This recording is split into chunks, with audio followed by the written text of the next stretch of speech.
A couple of weeks ago, I received this lovely e-spinner in the mail from Dreaming Robots. It is the Electric Eel Wheel 6, or the EEW 6, and I've been spinning with it for a couple of weeks now, and I wanted to share with you some of the experience that I've had since our little unboxing video.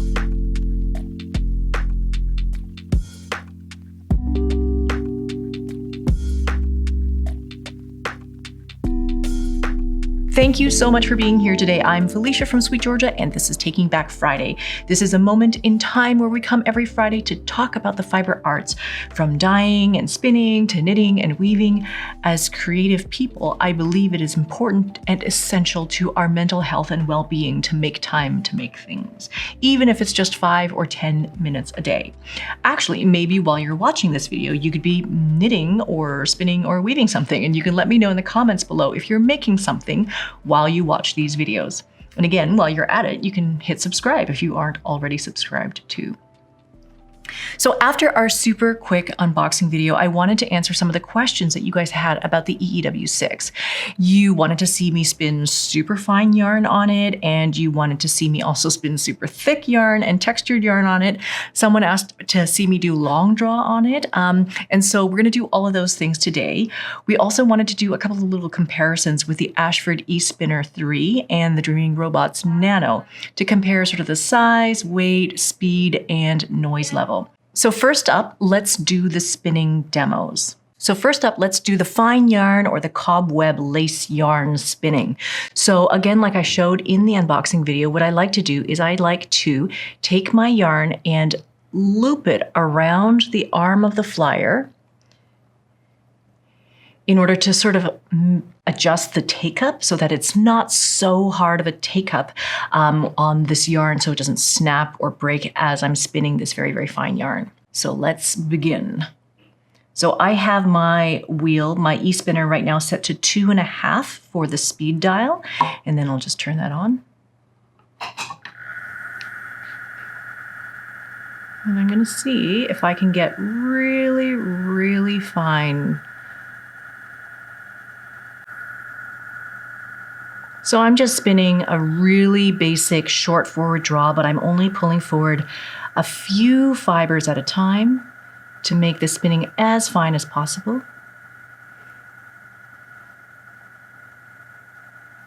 I'm gonna stop here for a second. We're gonna check what our yarn looks like. Okay, so that's the yarn that I've spun so far. Hopefully you can see, I think it's pretty fine. Let's see if we can do a little bit more.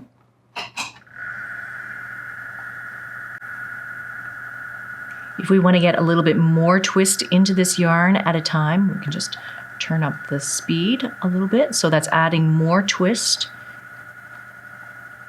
And I don't feel like the wheel is tugging too much on this.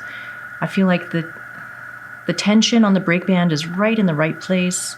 I can make that a little bit finer.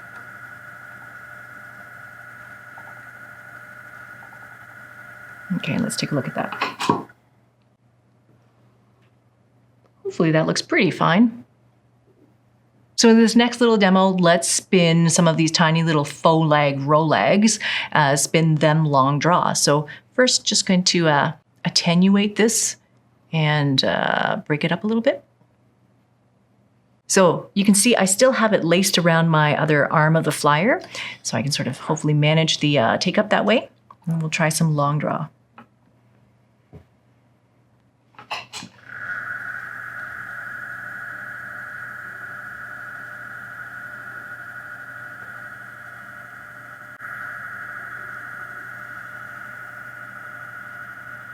So I've just turned up the speed just a little bit more because I want to get the twist into the yarn as fast as possible, but with still enough time that it allows me to stretch out my yarn, letting that twist roll up in here so that I can draft against it. And this just feeds on really nice and quick and easy. I don't feel like there's any tugging from the e-spinner, and I'm able to pull in between my two hands. It spins really nice. So that looks like the yarn, long draw applied back on itself. Still pretty springy, looks pretty good. Okay, so now the last demo is to do thick and thin. And so in order to do that, what I'm going to need to do is I'm going to take away this orifice reducer because I do want to put thicker yarn through the orifice. So we'll just have to pop that off here. Okay, so that just comes right out. And now we have a way bigger orifice here to work with. And let's spin some thick and thin yarn. So what I'm going to do is I'm going to slow down my speed so that I have time to make these sort of thicker spots with the yarn.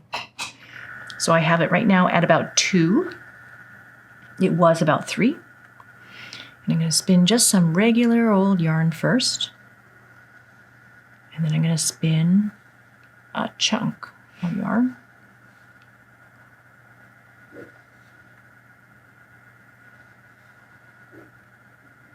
I'm going to try and make these as big as possible.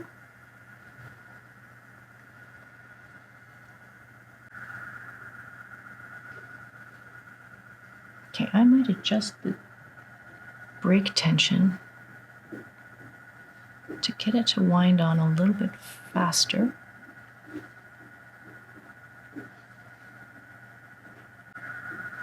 Okay, I think I'm going to stop there because I'm going to apply this. So what I'm going to do is I'm going to pop this bobbin off and I am going to put on a new bobbin and I'm going to 2-ply this to make kind of like a squished up spirally kind of yarn.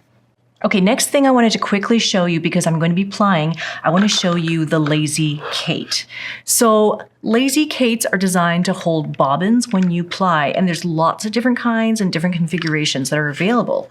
And it used to be that Lazy Kates were really challenging to transport. Like if you were going to go to a spinning guild meeting or if you're going to go to a spinning workshop, they were strangely bulky. But in this case, the Dreaming Robots version, it just breaks it down into pieces. Like you can see, like pieces come off of this thing. It's like a puzzle. So basically what it is that there is a base, looks like this. This is the base piece, and then there is a rod that screws in, and this rod holds the bobbins. Now you can attach as many of these little pieces as you need to. So if you're making a 2-ply, you can hold 2 together. If you're making a 3-ply, then you put 3 together. So you just put as many as you need to hold your bobbins. What is amazingly handy is that I found that the bobbin holder also holds the nano bobbins too. So it doesn't matter what size bobbins you're using, you can use either one of them. I actually haven't tried any bobbins from other manufacturers, but I am thinking that they might also work. This also has a bit of a tension function too. So it comes with some elastic bands where you can wrap them around the groove that is in the bobbins down here at the bottom. And you can just apply a tiny bit of tension if you want to make a tensioned Lazy Kate. The other thing that is very funny about this, very cool about this actually, is you can see here, this is the bobbin holder, the bobbin shaft that goes into the base. If you want to make this into a yarn ball holder, it comes with this piece, which you just slip on like so, and then you can put your ball of yarn on here, and then you can basically use it as a yarn ball holder. It's cool. It's kind of genius.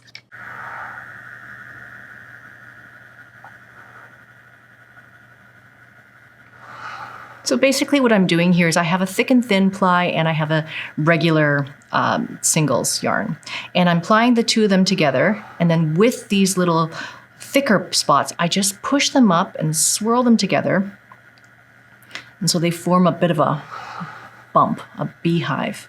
We're just trying to exaggerate what we're doing to see how much will go through this orifice and if it's going to work. I don't spin a ton of textured yarn, so I'm not particularly good at it. But it is fun to do. Let's see what's going on here on the bobbin. So it looks like it is building up quite a bit. I'm going to slide this hook so that I can kind of move the contents around on the bobbin here.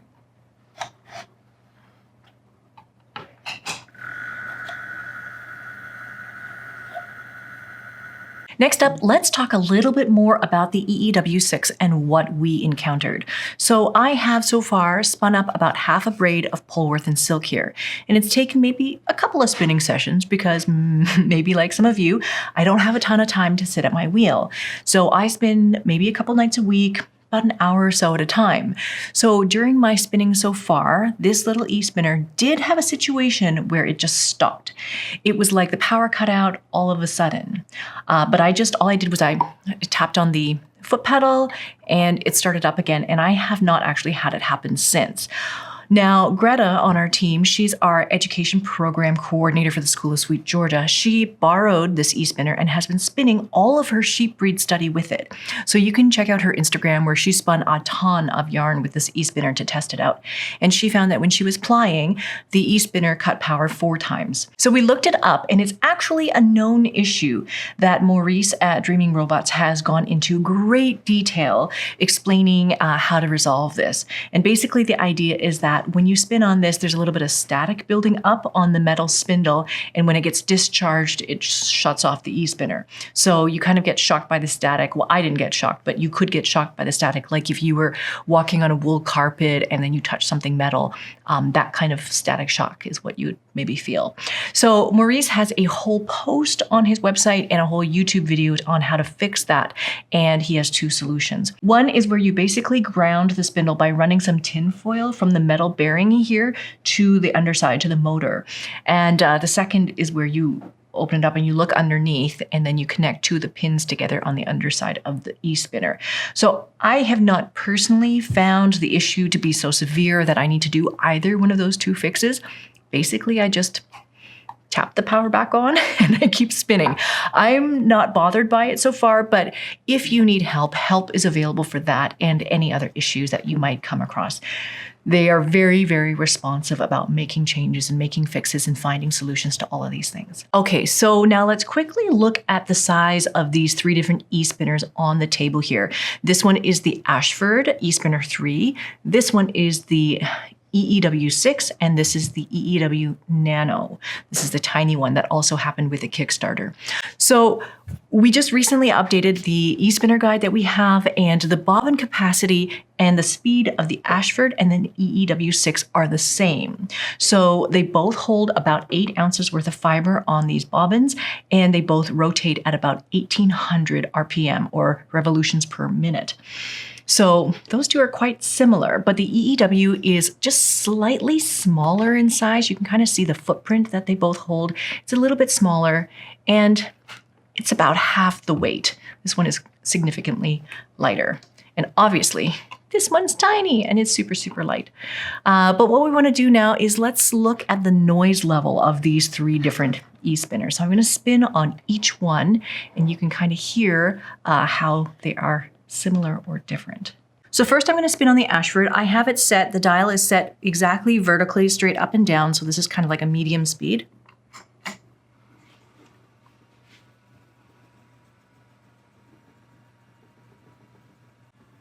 Okay, now I'm going to crank it up to about 75%.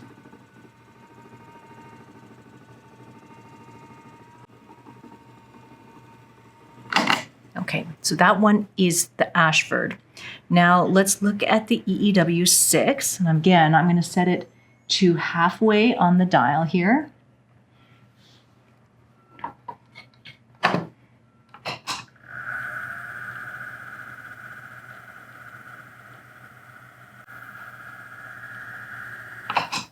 Okay, and then we're going to set it to 75% on the dial here.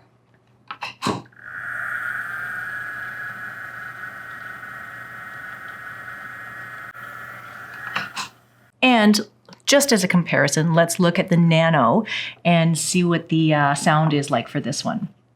So this guy's plugged in. There's no foot pedal for this little Nano guy. So I just have to turn the speed up and it will actually start moving. So we'll turn it to about 25%. Number 2.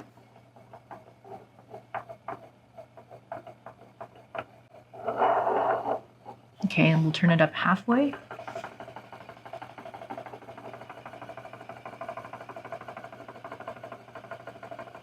And we'll turn it up to 75.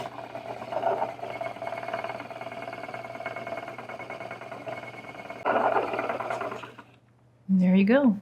So hopefully you can make some of your own observations about these e-spinners, but I think the EEW 6 is maybe just slightly a little bit louder than the Ashford, but I have been spinning with the EEW in the evenings while watching a show with my husband, and it hasn't interfered with the sound at all.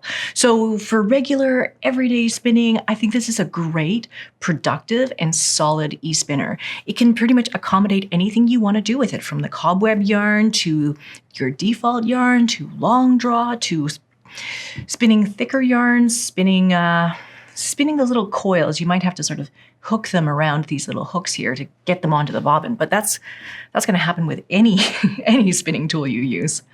So ultimately, it's you and your hands that make the yarn, not the wheel or the e-spinner or whatever tool. In fact, we just filmed a class with Diana Twiss for the School of SweetGeorgia, where she's working with drum carders and blending boards and hand cards to create bats and rollags, and then she demonstrates how to spin them up. And she's been spinning with a supported spindle for a lot of the last year. And she was just telling us how amazed and pleased she was. She's like, I'm making yarn with a stick. And so it really doesn't matter what you use to spin the yarn. Finally, just as a disclaimer, me, SweetGeorgia, we don't currently sell the EEWs, and we don't make anything if you choose to get one.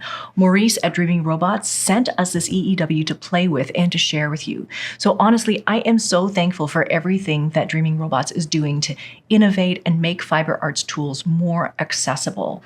My motivation in sharing this with you is that I just want you to enjoy spinning and learning about how yarn is made. So anything that helps more people discover spinning, I'm all for it.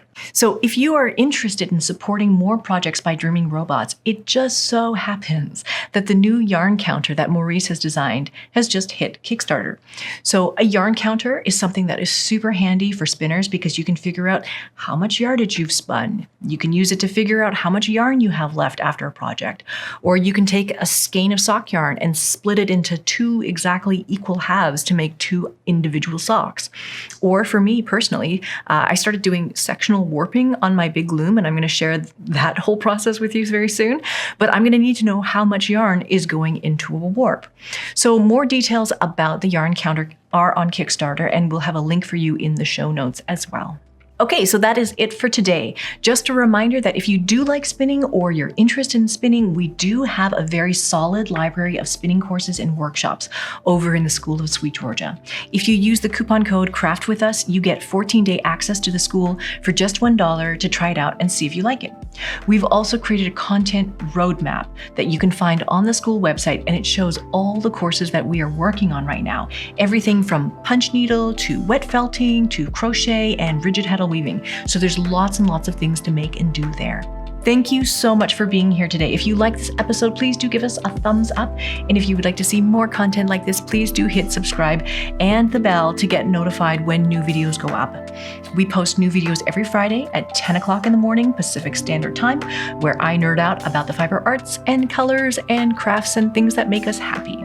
Thank you so much for watching, and I'll see you in the next one. All right, bye for now.